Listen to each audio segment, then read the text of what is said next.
अल्लज़ीना मक्कन्नाहुम fill अर्ज़ि अक़ामुस्सलात व आतवुज़्ज़कात व Amru bill मअरूफ़ि व नहौ अनिल मुनकर वलिल्लाहि आक़िबतुल उमूर। अल्लाहुम्मा सल्लि अला मुहम्मद व अला आलि मुहम्मद कमा सल्लैत अला इब्राहीम व अला आलि इब्राहीम इन्नका हमीदुम मजीद। अल्लाहुम्मा बारिक अला मुहम्मद व अला आलि मुहम्मद कमा बारकत अला इब्राहीम वअला आलि इब्राहीम इन्नका हमीदुम मजीद। सुब्हानक ला इल्म लना इल्ला मा अल्लमतना इन्नका अंतल अलीमुल हकीम।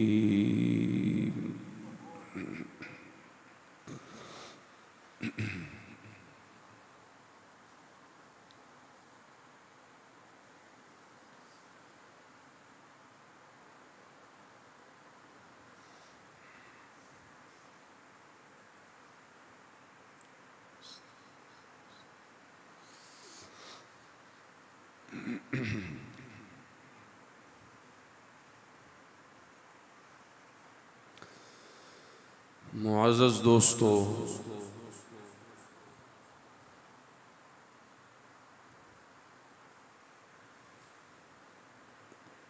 ये अगस्त का महीना आज़ादी का महीना है।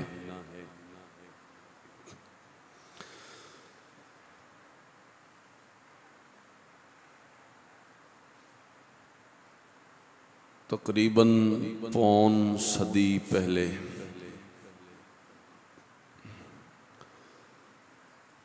हमारे आबाओ अजदाद ने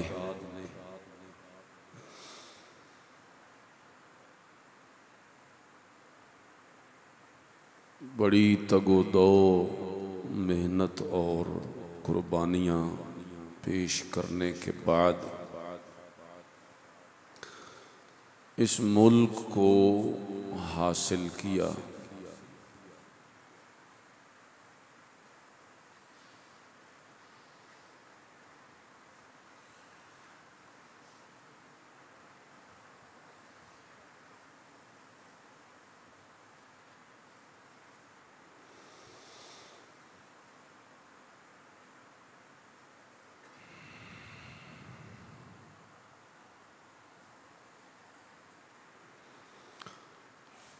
और आज हम उनकी तीसरी नस्ल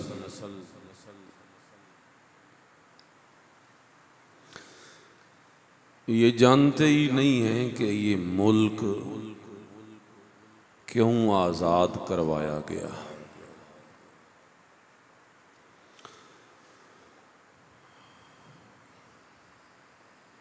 ये बड़ा लम्हे फिक्रिया है, अफसोस की बात है।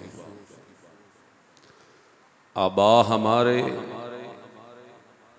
इस मुल्क को हासिल करने के लिए लुट गए और हम पूछते फिरते हैं इकट्ठे रहने में क्या हर्ज था,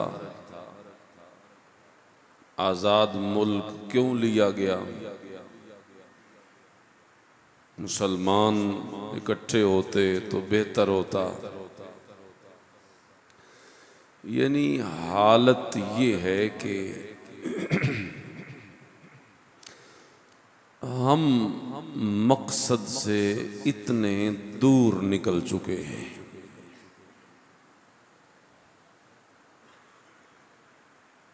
जैसा कि मैंने पिछले जुम्मे अर्ज़ किया था कि ये फितनों का ज़माना है। यहाँ इतने फितने हैं और लोग उनकी लपेट में भी इतने आ चुके हैं कि मकसद से लोग गाफिल हैं।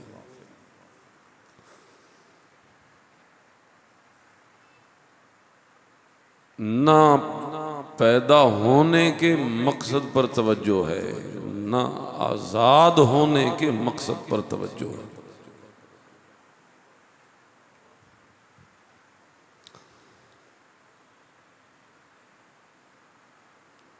और ये बात कौन नहीं जानता, किसके कानों से ये बात नहीं टकराई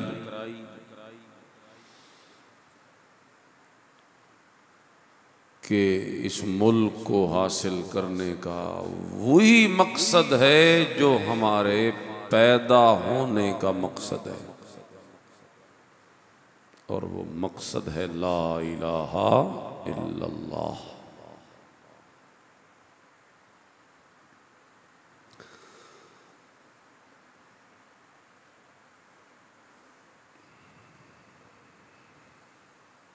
इसके अलावा तो कोई मकसद नहीं हो सकता। यानी इतनी लाखों कुर्बानियां नहीं दी जा सकती किसी और मकसद के लिए, हो ही नहीं सकता। इंसानों का एक करोड़ों का गिरोह अपने में से लाखों कुर्बान कर दे, अपनी जमीनें और अपनी जायदादें और अपनी जागीरें और अपने कारोबार सब बर्बाद करवा दे, लाखों माओं बहनों बेटियों की इस्मत इफ्फत इज्जत को दांव पे लगा दे, मासूम बच्चों को नेज़ों तलवारों बर्छियों की अन्नियों पे परो दे,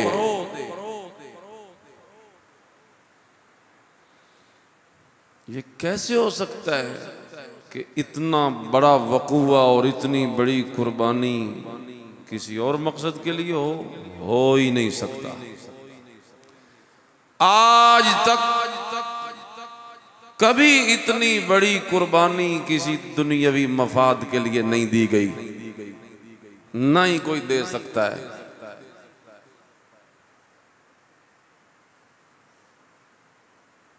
मफाद सिर्फ यही था, ला इलाहा इल्लल्लाह। तभी तो इतनी कुर्बानियां पेश करने वाले तैयार हो गए,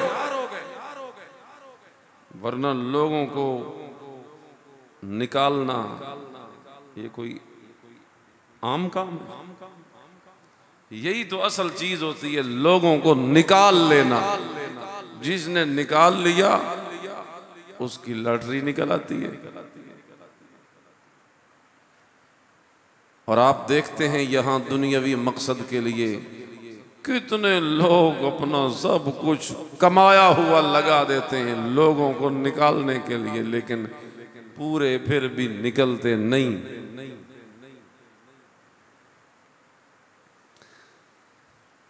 तो ये एक अंदर की चीज थी जिसने लोगों को निकाला, ला इलाहा इल्लल्लाह।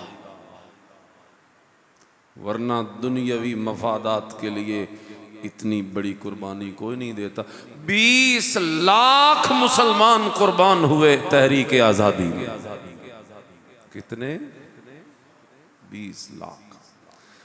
आपको शगफ अगर हो मुताले से तो आप किताबें मिलती हैं तहरीक आज़ादी की, पढ़िए।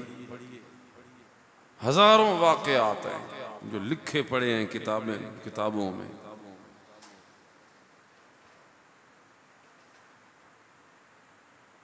बेशक वो उठा के पढ़िए। खून की नदी को उबूर करके, बल्कि खून के दरिया को उबूर करके आए हमारे आबा। ट्रेनें आती थी, स्टेशन पे रुकती थी, पूरी ट्रेन से नीचे कोई उतरने वाला जिंदा मौजूद नहीं होता। डब्बों के डब्बे ट्रेन के खून से लथपथ, आज़ा कटे हुए, जिस्म बिखरे हुए, खून बहते हुए, तड़पते कराहते हुए इंसान, वो बेचारे किधर आ रहे थे? इधर आ रहे थे कि रास्ते में वो किसी शोरश का शिकार हो गए। इन बलवाइयों और सिखों और हिंदुओं और अंग्रेजों के इस मुत्तफिका गठजोड़ का शिकार हो गए, मारे गए।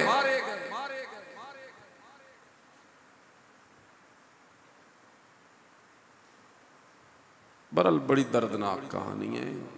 मैं अभी पीछे कुछ 2-4 दिन पहले पढ़ता रहा हूँ। पढ़ नहीं सकता बंदा जो कुछ लिखा पढ़ा है, क्या किया गया मुसलमानों के साथ, बंदा पढ़ नहीं सकता। लेकिन वो तो जनाब सब कुछ बनफ्से नफीस करते रहे और बर्दाश्त करते रहे। वो किस लिए आए थे? यहां कोई दूध और शहद की नहरें बह रही थी? क्यों उन्होंने अपनी इस्मतों इज्जतों को लुटाया था?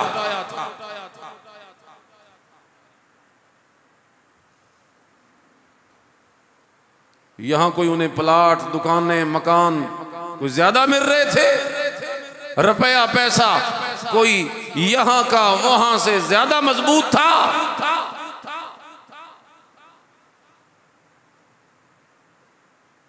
कोई मकसद भी नहीं था। उल्टा वहां से तो वो निकले तो सब कुछ छोड़ के निकले। बंदा जो एक खित्ते से दूसरे खित्ते जा रहा हो, खानदान साथ हो, वसाइल भी कोई ना हो, तो बतलाइए तन के कपड़ों के सिवा कोई क्या लेके निकल सकता है जी? लेकिन उन जालिमों ने उनके तन के कपड़े भी छीन, उन्हें बरहना किया।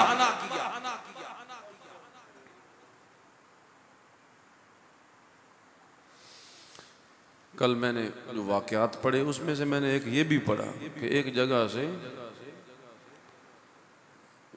जब देखा गया तो 100 बरहना औरतों की लाशें निकली इकट्ठा। इतने बड़े बड़ी तादाद में खवातीन को गिरफ्तार करना, फिर उनकी इज्जतों को लूट लूट कर उन्हें मौत के घाट उतार देना। बच्चों को यूं ऐसे उछाला गया। एक मां कहती है मेरे सामने बच्चे मेरे को उठाया गया, वो जो मुझसे लिपटने लगा तो उसे खींचा और यूं ऊपर उछाला गया और नीचे से नेज़े में उसे परो दिया।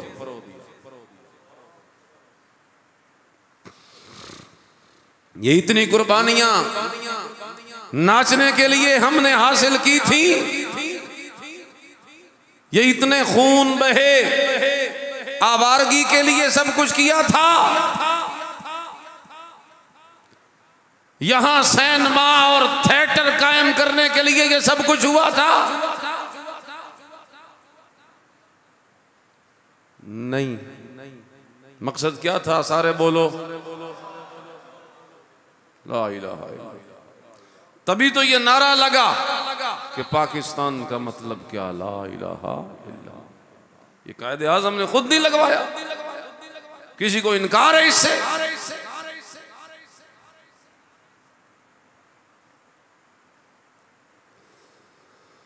अल्लाहु अकबर।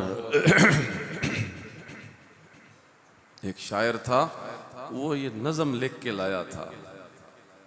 ये पूरी एक लंबी नज़म है, ये पाकिस्तान का मतलब क्या, ला इलाहा इल्लल्लाह। उस नज़म का एक मिसरा है जो मकबूल हो गया।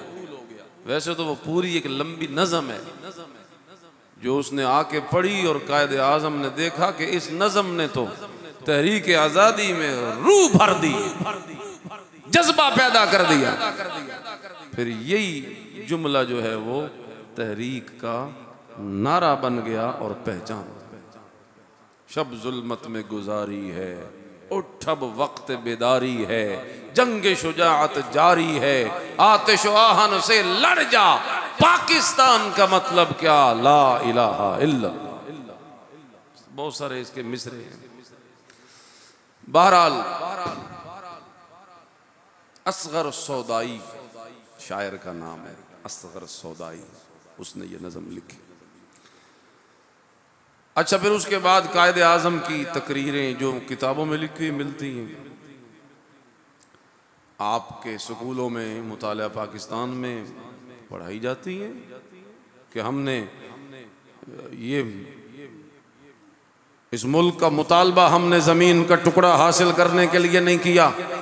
इस्लामिया कॉलेज पेशावर की कायदे आज़म की तकरीर 1948 की कि इस मुल्क का मुतालबा हमने ज़मीन का टुकड़ा हासिल करने के लिए नहीं किया, हम तो एक ऐसी तजर्बा गाह लेना चाहते थे कि जिस तजर्बा गाह में हम इस्लामी उसूलों को आजमाएं। ये जमीन का टुकड़ा लेने के लिए हमने नहीं इतनी कुर्बानियां दी, इस्लाम के उसूलों को हमने आजमाना था, इसलिए हमने इतनी कुर्बानियां दे के मुल्क हासिल किया। बहरहाल इसमें कोई दो राय नहीं। ये जो सेकुलर लोग हैं और सियासत को मजहब से जुदा करना चाहते हैं और मजहब बेजार तबका जो है उन्हें अब एतराज है, जी इस्लामी जमहूरिया पाकिस्तान इसका नाम क्यों है? ये इस्लामी का लफ्ज निकालो, ये इस्लामी, हालांकि तहरीक आज़ादी का एक एक लफ्ज और एक एक हर्फ इस बात की गवाही दे रहा है कि इस मुल्क को हासिल किया गया तो मकसद सिर्फ ला इलाहा इल्लल्लाह था, वरना कारोबार उधर भी थे, दुकानें उधर भी थी, मार्केटें उधर भी थी, प्लाजे उधर भी थे, मईशत उधर भी मजबूत थी, उल्टा ज्यादा सब कुछ था वहां पे। नहीं थी तो मजहबी आजादी नहीं थी, बस ये एक चीज नहीं। इसलिए तो वो दो कौमी नजरिया पेश किया गया। वो क्या है कि हिंदू एक अलग कौम है, हम मुसलमान हैं, हम अलग कौम हैं, उनकी मजहब की जो शनाख्त है वो अलग है, हमारे मजहब की शनाख्त अलग है, हम इकट्ठे नहीं रह सकते। भाई कैसे नहीं रह सकते? इसी एक चीज को ही देख लो, वो गाय को पूजते हैं और हम गाय को खाते हैं मजे से। इतना बड़ा फर्क। ये मैंने सिर्फ एक बात की है आपको बात समझाने के लिए, खुलासे के तौर पर।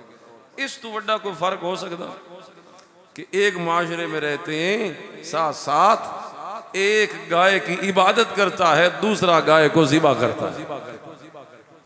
वो कैसे इकट्ठे रह सकते हैं? आए दिन फसादात इसीलिए होते। बहरहाल जी, ये तो मैंने मकसद आपको बताया कि नई नस्ल को पता चले।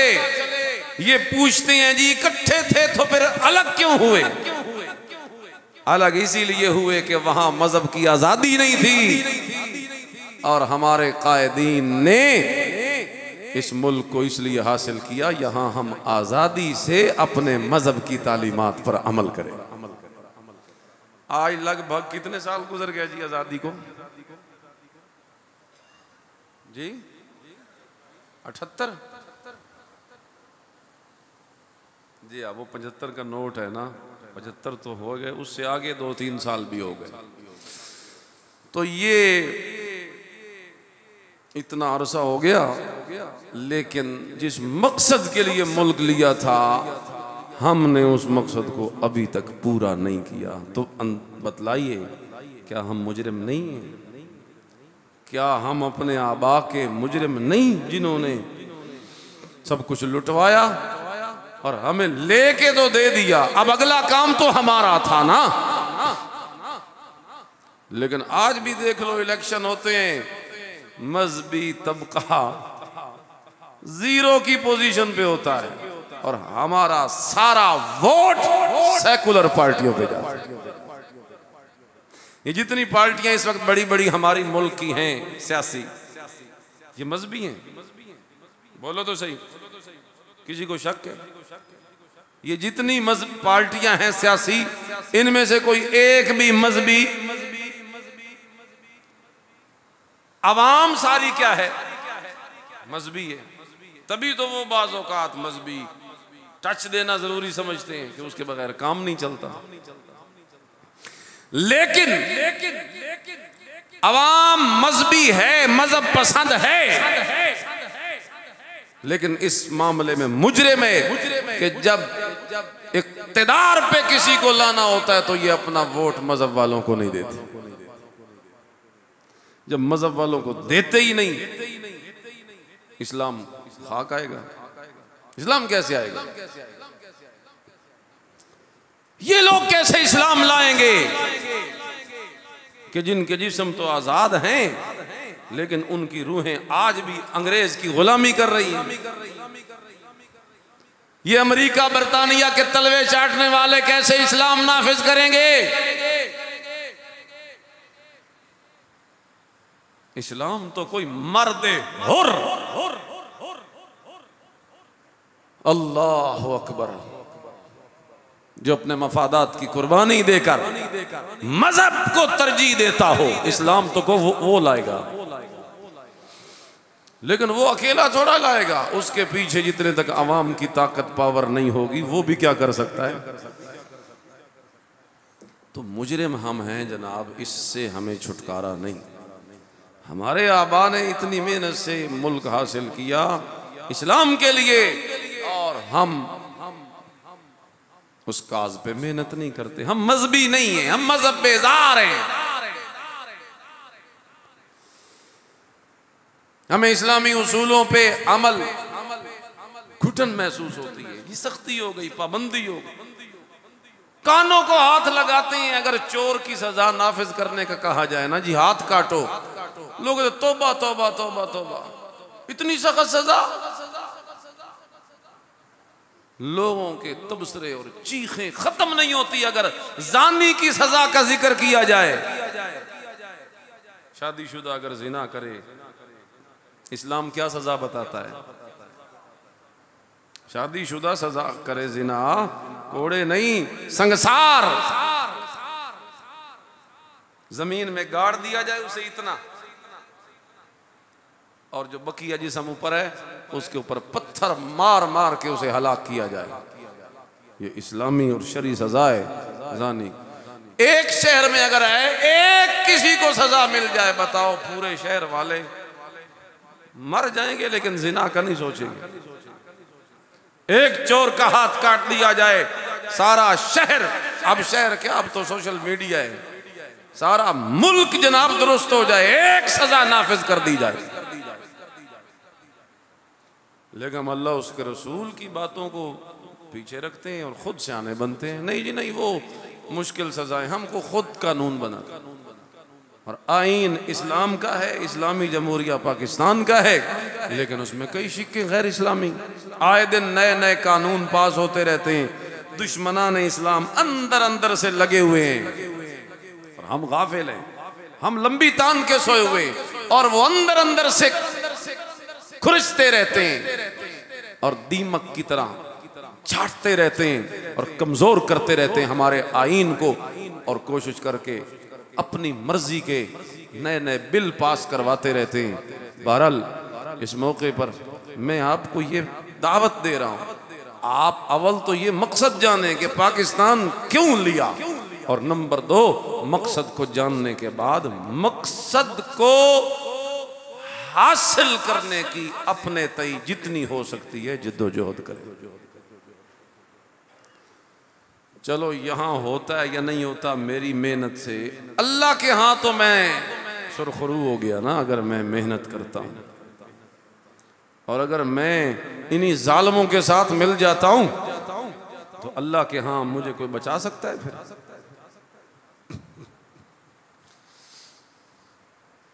अब सुने 2-4 बातें जिससे मकसद यही है कि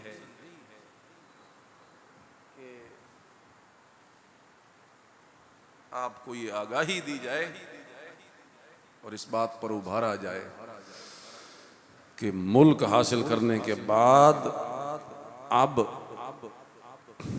मकसद क्या है हमारा, क्या करना है हमने। सारी कौम बाजों पे लगी हुई है ना, अगस्त शुरू होता है और बाजे शुरू हो जाते हैं।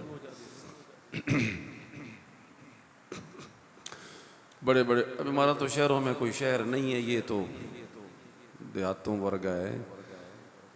शहरों में जाके देखो, सरगोदा भी कोई शहरों में से शहर खास नहीं है बड़े शहरों में से, वरना बड़े शहरों में जाके देखो या इसी सरगोदे को ही देख लो, जश्न आज़ादी पे क्या तूफान बदतमीजी होती।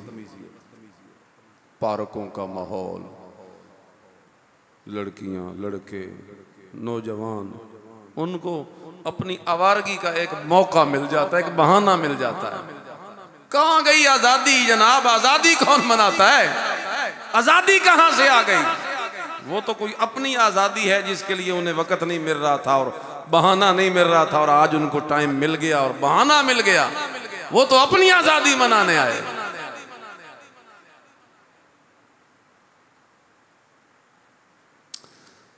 अल्लाह अल्लाह अंजार दे बुजुर्गों को बैठे करो, इनसे वाकयात सुने करो आप आज़ादी के, जो पुराने बुजुर्ग हैं, उससे बंदे को शऊर मिलता है। बहरहाल मुल्क मिला तो बाजे बजाने के लिए नहीं मिला, ऐश परस्ती करने के लिए नहीं मिला, पार्कों में जमा होकर बेहयाई और आवारगी करने के लिए नहीं मिला। मुल्क मिला है नाचने के लिए नहीं मिला। आओ कुरान क्या कहता है, अल्लाह अकबर। एक पैगंबर है मूसा अलैहिस्सलाम, कहो अलैहिस्सलातु वस्सलाम, उन्होंने भी एक जंग लड़ी थी आज़ादी की। किससे आज़ादी ली उन्होंने, उनकी कौम को गुलाम बना रखा था फिरौन ने, और वो उन पे जुल्म करता था। वो भी लाखों लोग थे, और अल्लाह ने अपने नबी मूसा अलैहिस्सलाम को उसी कमज़ोर तबके से पैदा किया और अपनी निगरानी में पाला, और फिर उनके ज़िम्मे ड्यूटी यही लगाई कि आप अपनी कौम को इस जालिम से नजात दिलाएं। तो उन्होंने जब आज़ादी दिला दी, हदीस में है कि मूसा अलैहिस्सलातु वस्सलाम के जो मानने वाले थे ना, वो रोज़ा रखते थे उस दिन। रोज़ा खुद पैगंबर ने भी रोज़ा रखा शुक्राने के तौर पर। नबी सल्लल्लाहु अलैहि वसल्लम लम्मा क़दिमल मदीना था, आप जब मदीना तशरीफ लाए हिजरत करके, तो आपने देखा यहूदी 10 मुहर्रम का रोज़ा रखते हैं। उनसे पूछा क्यों रखते हैं, उन्होंने कहा इसलिए रखते हैं, ये वो दिन है जिस दिन अल्लाह ने हमें फिरौन से नजात दी थी। हमारा 14 अगस्त है ना, उनका क्या था 10 मुहर्रम। तो वो कहते हैं हम इसलिए रोज़ा रखते हैं कि इस दिन हमें नजात मिली, हमारे पैगंबर को नजात मिली। समझ आ गया कि आज़ादी मिले तो क्या करना चाहिए, अल्लाह का शुक्र। बोलो, आज़ादी मिले तो क्या करना चाहिए, अल्लाह का शुक्र अदा करना चाहिए। और अल्लाह का जो शुक्र होता है ना, वो तो रूहानियत है सारी। अब देखें, ईद वाले दिन खुशी का दिन होता है, आगे पीछे 5 नमाजें पढ़ते हैं, और ईद वाले दिन शुक्राने के तौर पे 6 नमाजें पढ़ते हैं। लोग अपने अपने त्योहारों में नाचते हैं, इस्लाम अपने त्योहार में ज्यादा इबादत करवा रहा है।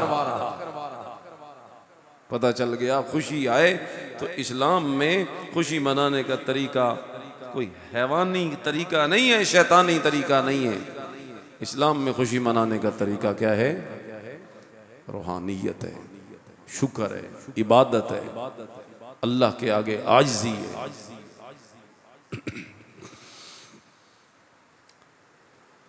अल्लाह अकबर।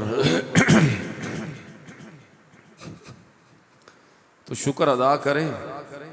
रसूलुल्लाह सल्लल्लाहु अलैहि वसल्लम ने भी ये काम किया। आपने जब मक्का फतह किया तो आज़ाद ही करवाया ना, मक्के को, अपने वतन को आज़ाद करवाया। तो उम्मे हानी कहती हैं कि मैं आई और मैंने देखा कि हुजूर अलैहिस्सलाम की बेटी फातिमा पर्दा किए हुए है और हुजूर पर्दे के पीछे गुस्ल फरमा रहे। तो जब गुस्ल से फारिग हुए तो फिर मेरी उस वक्त बातचीत हुई हुजूर से। हुजूर ने मुझे मरहबा कहा, मरहबम बे उम्मे हानी, तेरा आना मुबारक हो, जी आया नु।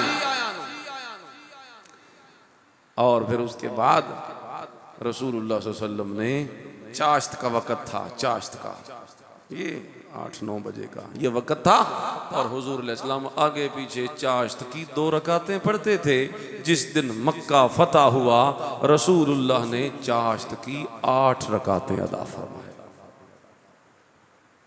क्या समझ आया कि आज़ादी मिले तो क्या करना चाहिए? अल्लाह का शुक्र, इबादत ज्यादा होनी चाहिए।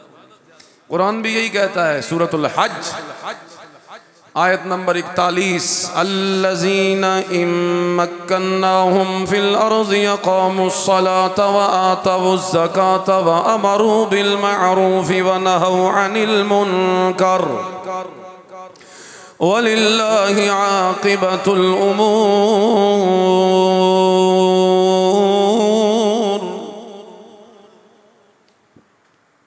अल्लाह फरमाते हैं, अगर हम ईमान वालों को ज़मीन के किसी टुकड़े और किसी खित्ते में ठिकाना दे दें, मुल्क दे दें, फतह दे दें, इलाका दे दें, ईमान वाले क्या करते हैं? अक़ामुस्सलाह, नमाज कायम करते हैं। जैसा कि फतह मक्का के मौके पे हुजूर ने चाश की नमाज 2 के बजाय 8 रकातें पढ़ी। क्यों? कि मक्का फतह होने की खुशी, मुल्क मिलने की खुशी, आज़ादी मिलने की खुशी। अल्लाह और पिछले अंबिया का यही तरीका, जैसे मैंने अभी बताया मूसा अलैहिस्सलाम ने भी रोज़ा रखा, उनकी कौम भी आज़ादी मिलने पे रोज़ा रखती है। और अल्लाह का कुरान भी यही कहता है, अल्लज़ीना इम्मक्कन्नाहुम फिल अर्ज़ि अक़ामुस्सलाता व आतवुज़्ज़कात, के ईमान वालों को अगर हम ज़मीन के किसी खित्ते में करार दे दें, ठिकाना दे दें, वो नमाज कायम करते हैं, ज़कातें अदा करते हैं, अमरू बिल मअरूफ़ व नहौ अनिल मुनकर, अमर बिल मारूफ नहीं अनिल मुनकर, जो कि इस उम्मत की पहचान है। कुंतुम खैरा उम्मतिन उखरिजत लिन्नास,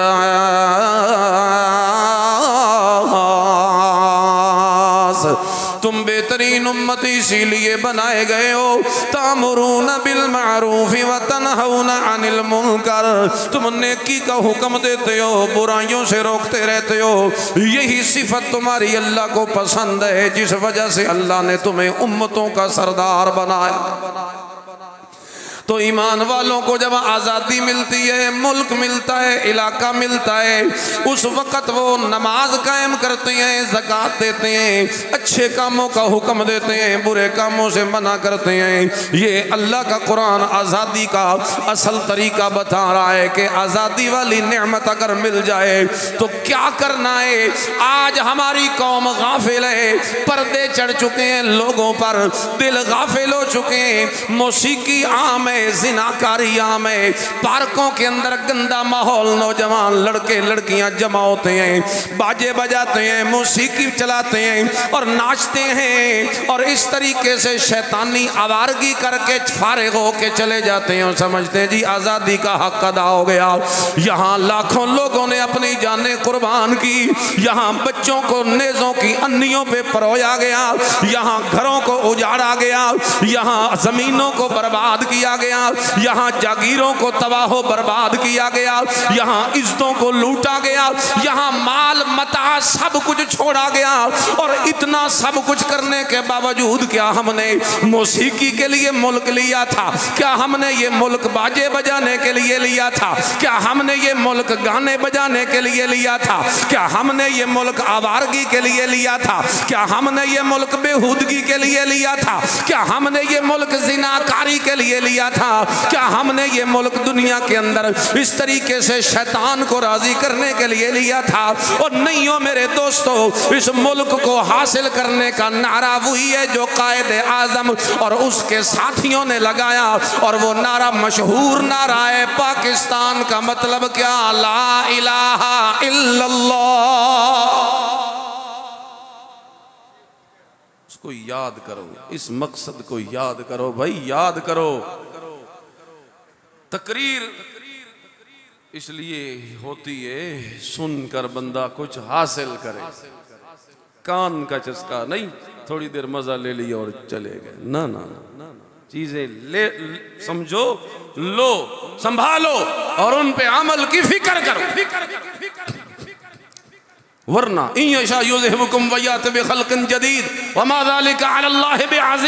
अल्लाह कहते अगर तुम मेरे वफादार नहीं बनते, मैं बड़ा बेपरवाह हूं, मैं तुम्हें दफा कर दूंगा, तुम्हारी जगह पे और मखलूक पैदा करूंगा, वो मेरे इताअत गुजार भी होंगे, फरमा बरदार भी होंगे।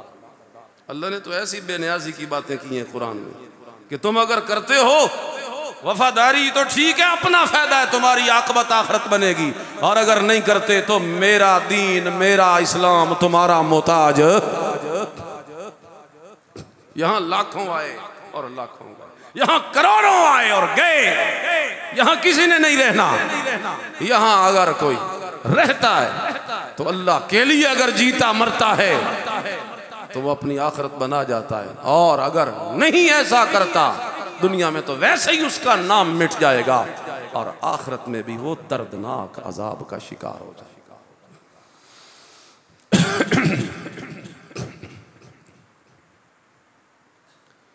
तो ये दिल में रखो जनाब कि पाकिस्तान आया है ला इलाहा इल्लल्लाह के लिए लिया है। हम मुजरिम हैं कि हमने अपने आबा की कुर्बानियों का लिहाज नहीं किया। और आज से मेहनत शुरू करो, जहां देखो कि दीन की हिमायत करने वाली कोई पार्टी है उसी के साथ जुड़ो। जहां देखो दीन के लिए कोई आवाज उठाई जा रही है आगे बढ़ो, उनके हाथों में हाथ दे दो।